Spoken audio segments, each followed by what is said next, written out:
First stage is going to be grating up some of your cheddar and mixing with your mozzarella. I do 50-50. If you prefer one or the other, you can obviously go with that and take a preference ratios depending on how much cheese you want.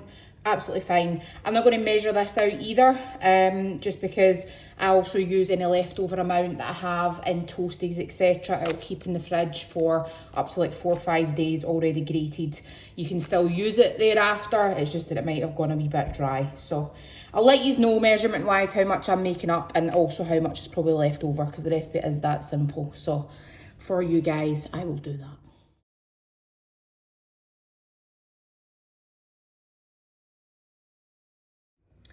So I had about 100 of each mozzarella and 100 of cheddar. I'm just going to give it a mix through.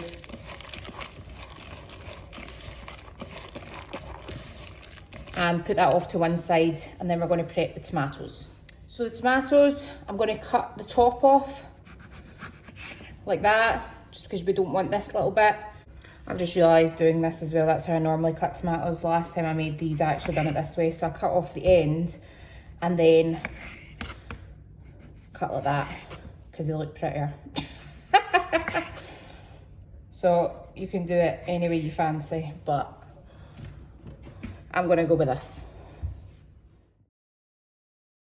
For the bacon, I'm only going to use the medallions, so you can use the whole bacon rasher if you want. I'm just not a big fan of the fat, so all I'm going to do is just cut round the edges like that and have the medallions. So prep these for how many? I think I'm going to make 4 tarts, so I'm going to want 4 medallions cut. Then we're just going to go into the pastry elements. So I've got a baking tray, I've put greaseproof paper. I'm going to roll out my puff pastry, cut it into 4, and we're going to actually like close them in each other, fold them over. So because we do that, it does actually give us enough space, but you might want to just cut it into 4 and then make maybe 2 and then another 2. So I'll show you. So then we're going to assemble, right? So we've obviously got these. All we're going to do is fill it with a filling and then fold it over like that. We'll then move them over and then do the other 2, right? So we're going to get cheese and then your tomato. I put salt and pepper on top of the tomato and then a slice of bacon and then fold.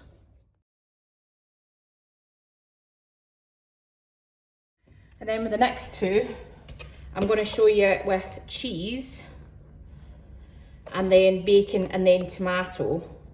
And you can sometimes see it obviously peeking out, and you can just decide which aesthetic suits you really. So bacon right in the middle.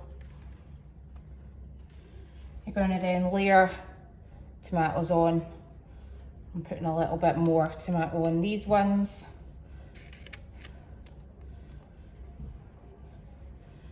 And then, as I said, salt and pepper.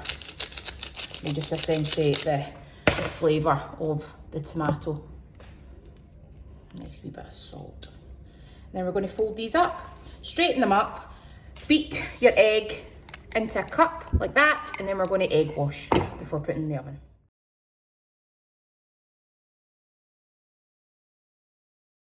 There we have it. So bit half dash.